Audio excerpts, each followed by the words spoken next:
வாழ்க்கையில 2வது வாய்ப்புங்கிறதெல்லாம் கிடைக்காம எவ்வளோ நாள் நீங்க நான்லாம் வருத்தப்பட்டு இருந்திருப்போம். ஐய்யயோ! ஜெனரலா ஆடியன்ஸ் எல்லாருக்கும் சொல்றேன். ஒரு ஒரு ஒரு ஒரு செகண்ட் ஆப்பர்ச்சுனிட்டி இன் லைஃப் கிடைக்கும்போது அத யூஸ் பண்ணிரணும்டா அப்படின்னு நினைப்போம். அந்த செகண்ட் ஆப்பர்ச்சுனிட்டிலயும் நான் வந்து தத்தக்கா மத்தக்கான்னு தான் போவேன். யார் 2 பேர் விஜய் சேதுபதி கைய புடிச்சுட்டு கடைசியா நிக்க போற அந்த 2 பேர் ஃபைனலிஸ்ட் டாப் ரன்னர் அண்ட் வின்னரா வந்து நிக்க போற அந்த 2 பேர் யாரு? கேள்விக்கு பதில் சொல்லிட்டு போயிரணும். அத விட்டுட்டு இவங்க வந்து ஒருத்தர எக்ஸ்போஸ் பண்றாங்களாமா. எல்லாரும் அவருக்கு ஓட்டு போட்டீங்க. ஆனா என்ன பொறுத்தவரைக்கும் என் கருத்து என்னன்னா, அம்மா வா ஓட்டு போடு வீட்டுக்கு போ.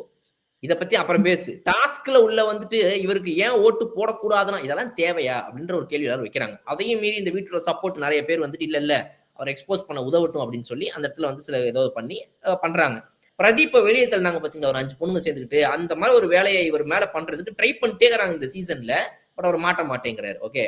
அப்படி பார்த்தா, நான் என்ன கேட்கிறேன், உங்களுக்கெல்லாம் என்னென்ன மாரி பாடி லாங்குவேஜ் இருக்குது? நீங்க என்னென்னலாம் பண்றீங்க?